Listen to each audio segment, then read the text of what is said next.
Bro, you are doing everything. आप खाना सही टाइम पे खा रहे हो, आप सो सही टाइम पे रहो, तो फिर आपको एनर्जाइज्ड क्यों नहीं फील होता? आप पूरे टाइम लेजी क्यों फील करते हो? तो इसके काफ़ी रीजंस हो सकते हैं। इन्हीं 4 रीजंस की वजह से maybe you are feeling tired and lazy all day even after doing everything right. First of all आपको अंडरस्टैंड करना होगा कि आपकी एनर्जी लिमिटेड होती है। आप एनर्जी को पूरा अगर यूज़ कर लोगे तो आप you will feel tired and lazy. तो आपको अपनी एनर्जी को ऐसे सस्टेन कर रहे हैं कि वो थ्रू आउट द डे आप अच्छे से उसको मेंटेन कर पाओ। तो ये एनर्जी आती है कहाँ से? एनर्जी आती है जब आप सोते हो। तो जब भी आपकी स्लीप है ना, आपकी स्लीप बहुत इंपॉर्टेंट होती है in order of giving you energy. आप कितना लेजी और टायर्ड फील करोगे, इट डिपेंड्स ऑन स्लीप। अब स्लीप पे डिपेंड करता है, but it comes down to sleep quality. अगर आपकी स्लीप ब्रोकन है, मतलब आप 1 बजे सो रहे हो स्क्रोलिंग करके, भले ही आप 8-9 घंटे की नींद ले रहे हो, पर वो जो लाइट स्लीप है, जो आपका डोपामिन ओवरलोड हो गया, फिर आप सो रहे हो, तो वो स्लीप इतनी लाइट होगी कि आप रिकवरी नहीं हो पाओगे उससे। Basically the 8-9 hours of sleep is like 2 to 3 hours of sleep, और वो भी बेकार quality. But if you are getting good quality sleep then you will feel good. So क्या करना है? फर्स्ट ऑफ ऑल तो अपने सोने से 4 घंटे पहले खाना खा लो, या फिर 3 घंटे पहले मैक्स टू मैक्स। और 1 या आधा घंटा पहले अपनी स्क्रीन्स को बिल्कुल बंद कर दो। अपने रूम का जो इन्वायरमेंट है उसको डार्क कर दो। कोई सा भी लाइट का सोर्स है तो उसे बंद कर दो। And if possible you can invest in a slip mask, जो कि आप अपने आंखों पे लगा सकते हो, जिससे कि कोई भी लाइट आपकी आंखों में एंटर नहीं करेगी और आपकी बॉडी को लगेगी रात हो चुकी है। एंड उसके बाद you can drink warm milk before bed, जिससे कि आपकी स्लीप काफ़ी डीप हो जाएगी। एक बच्चे की तरह आपको नींद आएगी। You will feel very relaxed.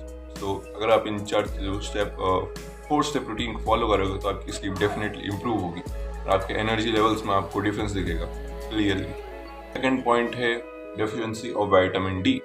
देखो, vitamin D is the most important vitamin for your body, क्योंकि विटामिन डी जब आपकी बॉडी में कम होता है, फिर विटामिन डी, तो आपके टेस्टोस्टेरोन में काफ़ी नेगेटिव इफेक्ट दिखता है, वो ड्रॉप डाउन हो जाता है। और आपका टेस्टोस्टेरोन कम होता है तो you can not feel energised and mainly.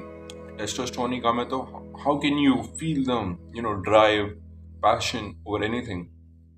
तो इसलिए विटामिन डी की डिफिशियंसी को पूरा कीजिए। Vitamin D directly is linked to your tiredness and many different aspects of your body. So please रोज 10 से 15 मिनट की स्लीप लीजिए, धूप में जाइए, बाहर बैठिए, बट एटलीस्ट विटामिन डी लीजिए। It's very important for your body. और you can take some supplements of and your choice, you can buy some from medicals, what you like. Third habit जो है वो है हमारी ओवर थिंकिंग। तो जब भी आप ओवर थिंक करते हो ना, तो आपको लगता है कि क्या मैं सोच रहा हूँ बस लेटे लेटे, तो आपकी एनर्जी एक्चुअली में ड्रेन होती है। आपको हर काम में आपकी एनर्जी ड्रेन होती है, even if it's just sitting और थिंकिंग। जब भी आप स्ट्रेस लेते हो, overthinking is directly related to stress. जब भी आप ओवर थिंक करते हो ना कि फ्यूचर में क्या होगा, ये चलेगा नहीं कि चलेगा, मेरी वीडियो नहीं चलेगी, कितने व्यूज आएंगे, you are using your brains energy and giving it stress. Stress से बेसिकली आप और रोर्स फील करते हो, बेकार फील करते हो। तो बेसिकली जब भी आप ओवर थिंकिंग करते हो ना, तो आपकी बॉडी की एनर्जी ड्रेन होती है, आप स्ट्रेस बढ़ता है और it directly affects your tiredness and energy levels.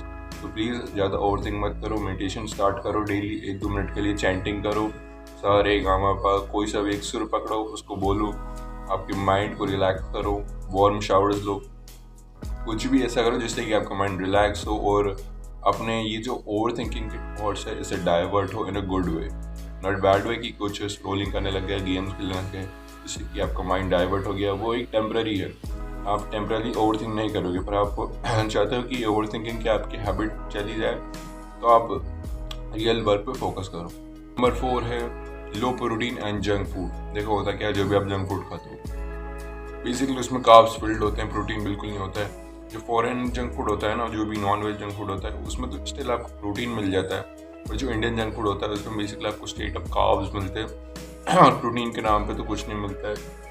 Basically 1-2 gram protein में रहता है उसमें, हाई बायोअवेलेबिलिटी वाला 1-2 प्रोटीन। आप तो भूल ही जाओ, उसमें प्रोटीन नाम की कोई चीज़ नहीं होती है।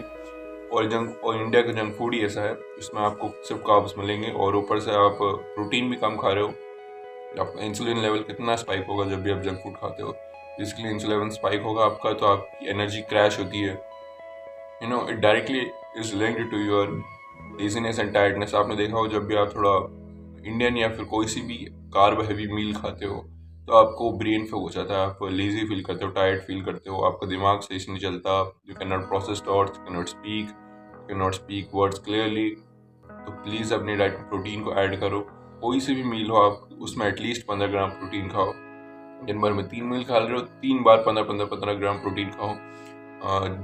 ये हो गया आपका 45 ग्राम्स ऑफ प्रोटीन। इसमें आप कुछ और ऐड कर दो 20-30 ग्राम, जिससे कि आपका प्रोटीन क्वालिटी और प्रोटीन क्वांटिटी बढ़े। बेसिकली अपने बॉडी वेट जितना प्रोटीन खाना शुरू कर दो। This is your first step. उसके बाद आप 1.2 या 3-4 अपने बॉडी वेट का खा सकते हो, बट फर्स्ट स्टेप इज अपने बॉडी वेट जितना प्रोटीन खाओ।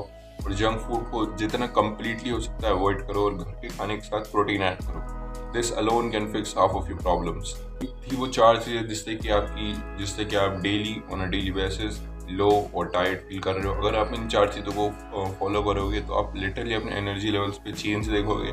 Thanks for watching.